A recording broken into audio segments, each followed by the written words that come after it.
या लेक्चरमध्ये आपण ट्रान्सपोजिशन ऑफ लाईन हा जो कन्सेप्ट आहे तो कन्सेप्ट बघणार आहे. ट्रान्सपोजिशन ऑफ लाईन करतो याचा अर्थ काय करतो, जे आपले ट्रान्समिशन लाईन आहे त्याच्यामध्ये जे कंडक्टर आहेत त्या कंडक्टरची पोझिशन आपण एका ठराविक डिस्टन्स नंतर काय करतो, चेंज करतो किंवा शिफ्ट करतो, त्याला आपण ट्रान्सपोजिशन ऑफ लाईन असं म्हणतो. मग हे ट्रान्सपोजिशन ऑफ लाईन करण्याची कारणं काय आहेत, रिझन काय आहेत.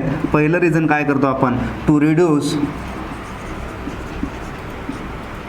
communication interference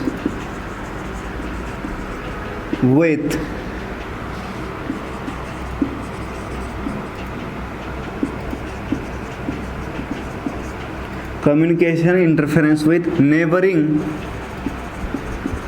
communication lines. म्हणजे आपण पहिले रिझन काय करतो, ट्रान्सपोजिशन ऑफ लाईन कशा पाय करतो, तर आपल्याला काय करायचं असतं, to reduce communication interference with neighbouring communication lines. म्हणजे ज्या ट्रान्समिशन लाईन आहेत किंवा जे पॉवर कंडक्टर आहेत त्यांच्या पॅरललमध्ये जे कम्युनिकेशन लाईन्स असतात त्यालाच आपण टेलिफोनिक लाईन असं म्हणतो. त्या लाईनमध्ये जो कम्युनिकेशन इंटरफेरन्स होणार आहे किंवा जो नॉईज क्रिएट होणार आहे तो नॉईज आपण रिड्यूस करण्यासाठी काय करतो, ट्रान्सपोजिशन ऑफ लाईन करतो. त्याचबरोबर दुसरं रिझन काय असू शकतं ट्रान्सपोजिशन ऑफ लाईन करायचा, टू गेट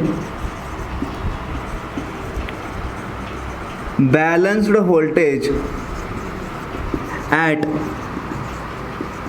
रिसिविंग एंडला जर बॅलन्स व्होल्टेज पाहिजे असेल तर आपण काय करतो, ट्रान्सपोजिशन ऑफ लाईन काय करतो, जनरली यूज करतो. मग हा ट्रान्सपोजिशन ऑफ लाईन हा कन्सेप्ट काय आहे ते आपण पाहूया. पहिल्यांदा त्यासाठी आपल्याला अनट्रान्सपोज्ड लाईन म्हणजे काय आहे आणि ट्रान्सपोज्ड लाईन म्हणजे काय आहे ते आपल्याला पाहावं लागेल. लाईन अनट्रान्सपोज्ड आहे, अनट्रान्सपोज्ड आणि अनसिमेट्रिकल. आपण सिमेट्रिकल आणि अनसिमेट्रिकल कॉन्फिगरेशन ऑफ कंडक्टर काय आहे पाहिलेलं आहे. अनट्रान्सपोज्ड अनसिमेट्रिकल लाईन काय आहे ते आपल्याला पाहायचं आहे. ठीक आहे, अनसिमेट्रिकल लाईन आहे याचाच अर्थ ते कंडक्टरचं स्पेसिंग असणार आहे किंवा जे कंडक्टरचं कॉन्फिगरेशन असणार आहे ते कसं असणार आहे, हो एकमेकांमधलं जे डिस्टन्स असणार आहे म्युच्युअल डिस्टन्स ते सेम नसणार आहे. मग अनट्रान्सपोज्ड असेल, ट्रान्सपोज आहे याचा अर्थ काय करतोय आपण, लाईन एका पर्टिक्युलर डिस्टन्स नंतर काय करतोय, तिचं शिफ्टिंग करतोय. जर अनट्रान्सपोज्ड असेल तर आपण ते शिफ्टिंग करणार नाही. सपोज या ठिकाणी मी अनसिमेट्रिकल लाईन घेतोय याचाच अर्थ काय करतोय, मी या ठिकाणी आर फेज घेतोय, या ठिकाणी वाय फेज घेतोय आणि या ठिकाणी बी फेज घेतोय. आर वाय बी अशा 3 फेज या ठिकाणी घेतोय. सपोज जर अशी लाईन असेल तर या लाईन मध्ये हे जे 3 कंडक्टर आहेत, म्हणजे हे वायर आहे, ही दुसरी वायर आहे, तिसरी वायर आहे, हे कशा आहेत, व्हर्टिकल पोझिशन मध्ये आहेत. याच्यामधलं डिस्टन्स वेगळं आहे, याच्यामधलं डिस्टन्स वेगळं आहे, या दोन मधलं डिस्टन्स वेगळं आहे. असं असेल तर ती लाईन अनसिमेट्रिकल लाईन आहे. त्याचबरोबर ही लाईन स्ट्रेट आहे, याचं आपण कुठेही शिफ्टिंग केलेलं नाही. मग या लाईनला काय म्हणतो आपण, अनट्रान्सपोज्ड लाईन म्हणतो, अनट्रान्सपोज्ड अनसिमेट्रिकल लाईन असं म्हणतो. याच्यामध्ये जो फ्लक्स लिंकेज होणार आहे किंवा जो फ्लक्स तयार होणार आहे तो फ्लक्स लिंकेज कसा असणार आहे, सपोज याच्यातला flux phi at an angle of 0 ला रेफरन्सला आहे या आर या फेज मधला असं आपण मानूया. सिमिलरली याच्यातला flux phi at an angle of 120 ला आहे, याच्यातला flux phi at an angle of 240 ला आहे असं आपण मानूया.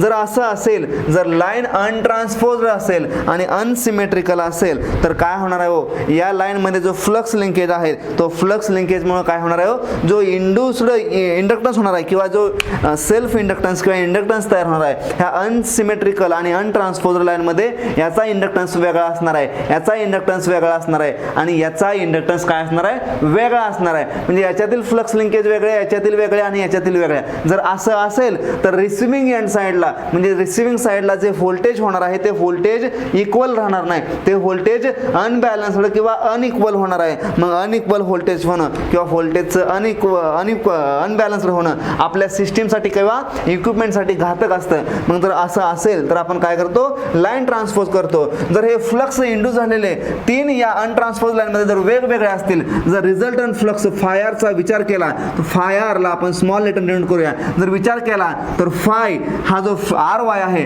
आर फेज आहे त्याच्यामधला आपण आर मानूया, जो वाय आहे त्याला वाय मानूया, जो बी फेज आहे त्याला आपण बी मानूया. म्हणजे phi R of 0 plus phi Y of 120 plus phi B of 240 which is not equal to 0, म्हणजे हे झिरोला नसणार आहे. का झिरोला नसणार आहे? कारण याच्यामध्ये जे फ्लक्स लिंकेज असणार आहे त्यामुळे जो म्युच्युअल इंडक्टन्स जो सेल्फ इंडक्टन्स तयार होणार आहे तो सेल्फ इंडक्टन्स वेगवेगळा असल्यामुळं जो रिझल्टंट फ्लक्स आहे तो रिझल्टंट फ्लक्स झिरो असणार नाहीये. याच्यामुळं काय होणार आहे? जे व्होल्टेज अनबॅलन्स्ड होणार आहे. ठीक आहे, त्यामुळं जर असं असेल तर या कारणामुळे जर फ्लक्स लिंकेज असा असेल तर या फ्लक्स लिंकेजमुळं जो इंड्यूस्ड ईएमएफ तयार होणार आहे तो induced EMF d phi R by d t, हा इंड्यूस्ड ईएमएफ कसा होणार आहे? हो, induced EMF is directly proportional to d phi by d t असं आपण म्हणतो. मग d phi R by d t असा झाला. जर असा असेल तर या इंड्यूस्ड ईएमएफ मुळे या ट्रान्समिशन लाईन मध्ये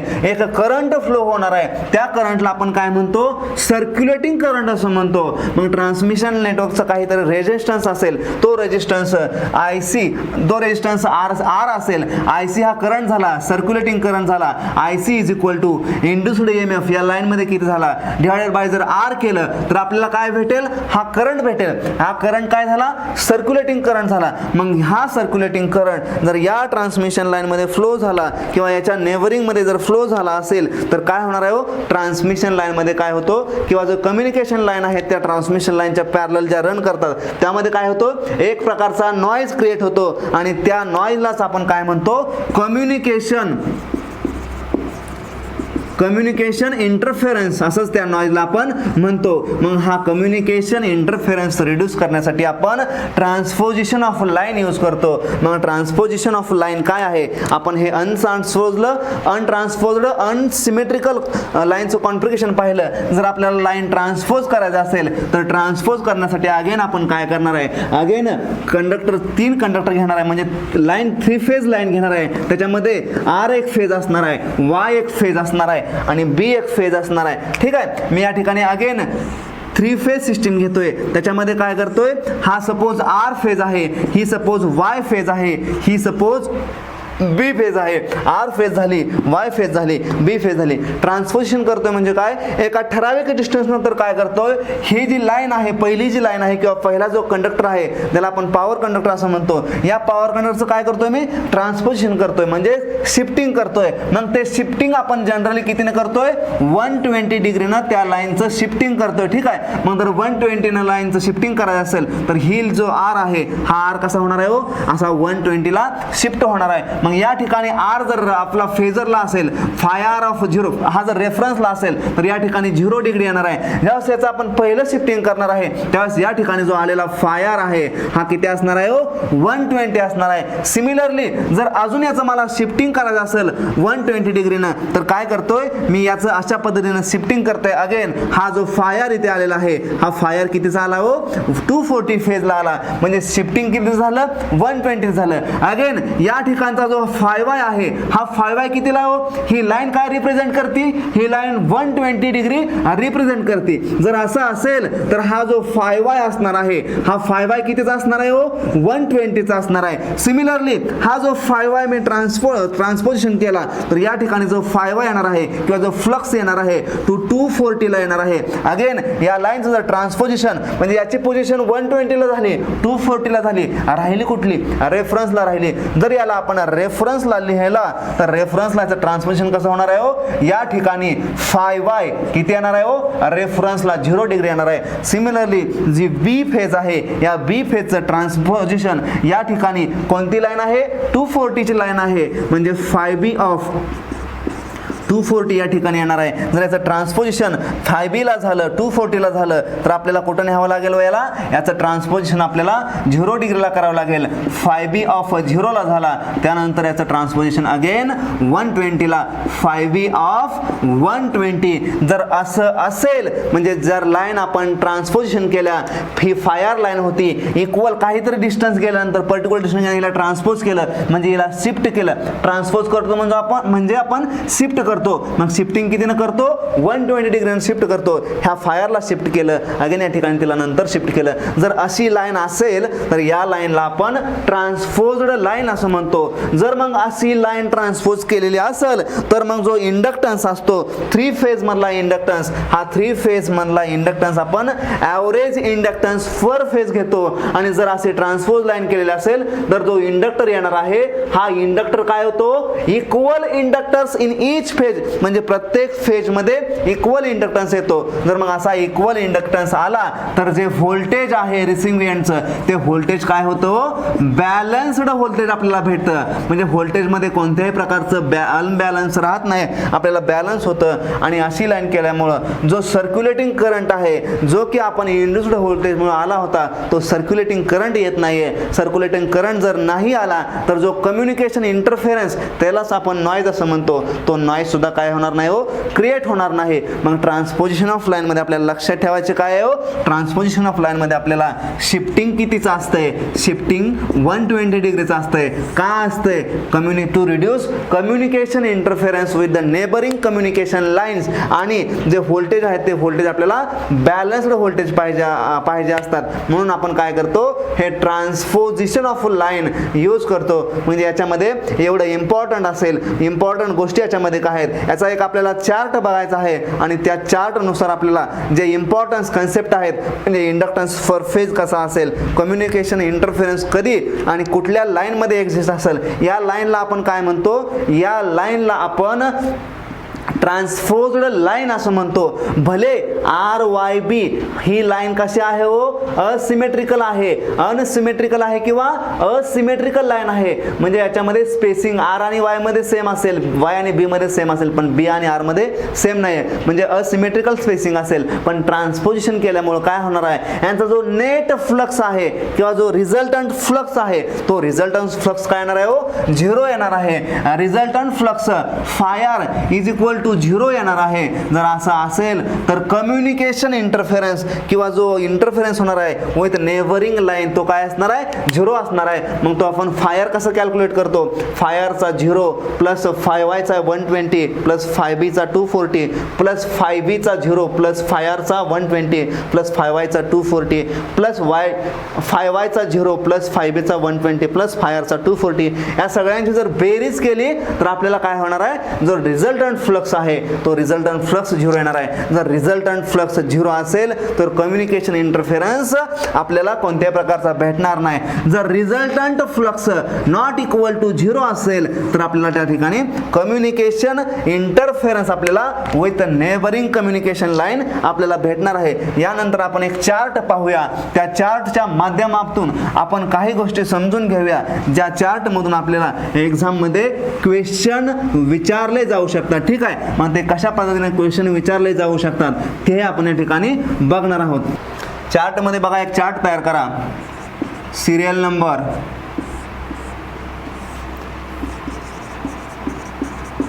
conductor, configuration,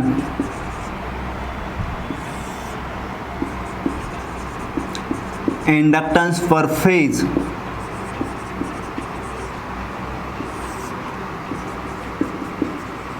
voltage per phase आणि लास्टला इंटरफेरन्स असा एक चार्ट तयार करा. हा चार्ट आपल्याला एक्झाम पॉइंट ऑफ व्ह्यूने खूप महत्त्वाचा आहे. ठीक आहे, या चार्ट मध्ये आपण काय काय लिहिणार आहे तेही आपल्याला बघणं या ठिकाणी गरजेचं आहे. ठीक आहे, पहिल्यांदा मी काय घेतोय, जे आपण अनट्रान्सपोज्ड लाईन घेतली होती, पहिल्यांदा कंडक्टरचं कॉन्फिगरेशन कसं घेतोय मी अनट्रान्सपोज्ड लाईन घेतोय. बट सिमेट्रिकल कंडक्टरचं कॉन्फिगरेशन कसं आहे सिमेट्रिकल आहे. जर अनट्रान्सपोज्ड लाईन असेल म्हणजे लाईनचं शिफ्टिंग आपण 120 ने केलं नसेल, पण जे कंडक्टरचं कॉन्फिगरेशन आहे ते सिमेट्रिकल असेल, सिमेट्रिकल कॉन्फिगरेशन मध्ये इंडक्टन्स पर फेज काय असतो सेम असतो. मग इंडक्टन्स पर फेज काय येणार आहे हो सेम येणार आहे. का, कारण लाईन ही आपली सिमेट्रिकल आहे. जर इंडक्टन्स पर फेज सेम असेल तर त्याने जे व्होल्टेज इंड्यूस होणार आहे ते व्होल्टेज सुद्धा काय असणार आहे हो सेम असणार आहे. म्हणजे पर फेज व्होल्टेज सेम आहे आहे. जर असं असेल तर इंटरफेरन्स जो होणार आहे तो interference with neighbouring communication line कसा आहे, डज नॉट एक्झिस्ट, म्हणजे त्या ठिकाणी फायर इज इक्वल टू काय असणार आहे, हो 0 असणार आहे. जर असं असेल तर नेबरिंग लाईनवरती कोणताही कम्युनिकेशन इंटरफेरन्स या ठिकाणी तयार होणार नाहीये. ठीक आहे. जर दुसरा मी कॉन्फिगरेशन घेतलं तर दुसऱ्या कॉन्फिगरेशन मध्ये काय करतोय बघा, अगेन लाईन अनट्रान्सपोज्डच लाईन आहे असं म्हणतोय, म्हणजे मी लाईनचं ट्रान्सपोजिशन करत नाही. पण या ठिकाणी सिमेट्रिकल लाईन घेतली होती, या ठिकाणी अनसिमेट्रिकल किंवा त्यालाच आपण असिमेट्रिकल लाईन आहे असं म्हणूया. मी दुसरा सिरियल नंबर बोलतोय. जर असं असेल लाईन अनट्रान्सपोज्ड असेल आणि अनसिमेट्रिकल असेल, जे काय आपण पहिल्या केसमध्ये पाहिलं होतं, ज्यामध्ये आपण आर वाय आणि बी ही केस घेतल्या होत्या, याच्यामध्ये लाईन ही अनट्रान्सपोज्ड होती, त्याबरोबर अनसिमेट्रिकली होती. अशामध्ये इंडक्टन्स पर फेज काय होता, हो डिफरंट होता. म्हणजेच हा जो इंडक्टन्स पर फेज असणार आहे तो पर फेज म्हणजे प्रत्येक फेज मध्ये काय असणार आहे, हो अनइक्वल, म्हणजे इक्वल नसणार आहे. जर अनइक्वल इंडक्टन्स फॉर फेज असेल तर फेज व्होल्टेज सुद्धा कसं असणार आहे, अनइक्वल असणार आहे. जर असं असेल तर जो रिझल्टंट फ्लक्स आहे तो phi R is not equal to 0, म्हणजे रिझल्टंट फ्लक्स 0 नसणार आहे. ठीक आहे. जर असं असेल तर काय होणार आहे, कम्युनिकेशन इंटरफेरन्स एक्झिस्ट होणार आहे, म्हणजे इंटरफेरन्स या ठिकाणी काय होतोय, नेबरिंग लाईनला इंटरफेस होतो. ठीक आहे. तिसरं कॉन्फिगरेशन, महत्त्वाचं कॉन्फिगरेशन या ठिकाणी घेतोय, त्यामध्ये काय करतोय, जी लाईन आहे ती लाईन अगेन काय आहे, अनसिमेट्रिकल लाईन आहे असं कन्सिडर करतोय. पण त्या अनसिमेट्रिकल लाईनचं मी काय करतोय, ट्रान्सपोजिशन करतोय. म्हणजेच ट्रान्सपोज्ड अनसिमेट्रिकल लाईन आहे असं म्हणतोय. जर अशी लाईन असेल जी की आपण दुसरी केस डिस्कस केली होती, त्यामध्ये 120चं फेज शिफ्टिंग केलं होतं. मग जर ट्रान्सपोज्ड अनसिमेट्रिकल लाईन असेल, जर असं असेल तर जो इंडक्टन्स पर फेज येणार आहे तो अगेन इक्वल किंवा त्याला आपण सेम म्हणूया. जर असं असेल तर जे व्होल्टेज पर फेज असणार आहे ते सुद्धा काय असणार आहे, हो इक्वल असणार आहे. जर असं असेल तर अगेन जो रिझल्टंट फ्लक्स आहे फायर नेट फ्लक्स काय असणार आहे, 0 असणार आहे. म्हणजेच इंटरफेरन्स डज नॉट एक्झिस्ट, म्हणजे कम्युनिकेशन इंटरफेरन्स या ठिकाणी एक्झिस्ट होणार नाहीये. मग हा जो ट्रान्सपोजिशन ऑफ लाईन हा कन्सेप्ट काय आहे, कशासाठी यूज करतो, तर हा ट्रान्सपोजिशन ऑफ लाईन कन्सेप्ट आपण टू रिड्यूस कम्युनिकेशन इंटरफेरन्स, म्हणजे कम्युनिकेशन इंटरफेरन्स रिड्यूस करण्यासाठी आपण काय करतो, ट्रान्सपोजिशन ऑफ लाईन हे कन्सेप्ट यूज करतो. त्याचबरोबर टू गेट बॅलन्स्ड व्होल्टेज, म्हणजे बॅलन्स्ड व्होल्टेज आपल्याला पाहिजे असतं, त्यासाठी आपण हा कन्सेप्ट यूज करतो. हा जो चार्ट आहे तो हा चार्ट एक्झामच्या दृष्टीने खूप महत्त्वाचा आहे. याच्यामध्ये आपल्याला डायरेक्टली क्वेश्चन कसा विचारला जाऊ शकतो बघा. जर लाईन ही अनट्रान्सपोज्ड असेल आणि सिमेट्रिकल लाईन असेल, म्हणजे कंडक्टरचं कॉन्फिगरेशन सिमेट्रिकल असेल, तर त्याच्यामध्ये जो इंटरफेरन्स आहे communication interference with neighbouring communication line exist होणार आहे की नाही हे आपल्याला डायरेक्ट या ठिकाणाहून सांगता यायला पाहिजे. जर सिमेट्रिकल लाईन असेल तर इंडक्टन्स पर फेज आणि व्होल्टेज पर फेज सेम असेल. जर असं असेल तर कम्युनिकेशन इंटरफेरन्स एक्झिस्ट होणार नाहीये, कारण नेट फ्लक्स 0 असणार आहे. जर लाईन अनट्रान्सपोज्ड असेल आणि अनसिमेट्रिकल असेल तर इंडक्टन्स पर फेज आणि व्होल्टेज पर फेज अनइक्वल असतील. जर असं असेल तर आपल्याला इंटरफेरन्स त्या ठिकाणी एक्झिस्ट होणार आहे, म्हणजे त्या ठिकाणी नॉइज क्रिएट होणार आहे. सिमिलरली तिसऱ्या केसमध्ये लाईन अनसिमेट्रिकल असेल पण तिला आपण ट्रान्सपोज केला असेल तर इंडक्टन्स पर फेज इक्वल येणार आहे, व्होल्टेज पर फेज इक्वल येणार आहे, आणि त्यामुळे जो इंटरफेरन्स होणार आहे विथ नेबरिंग कम्युनिकेशन लाईन्स तो 0 होणार आहे. म्हणजे इंटरफेरन्स त्या ठिकाणी नसणार, इंटरफेरन्स त्या ठिकाणी असणार नाही. ठीक आहे. म्हणजे एवढं इम्पॉर्टंट ह्या ज्या ट्रान्सपोजिशन ऑफ लाईन ह्या जो शॉर्ट कन्सेप्ट आहे त्याच्यामध्ये आपल्याला लक्षात ठेवायचं आहे. थँक्यू.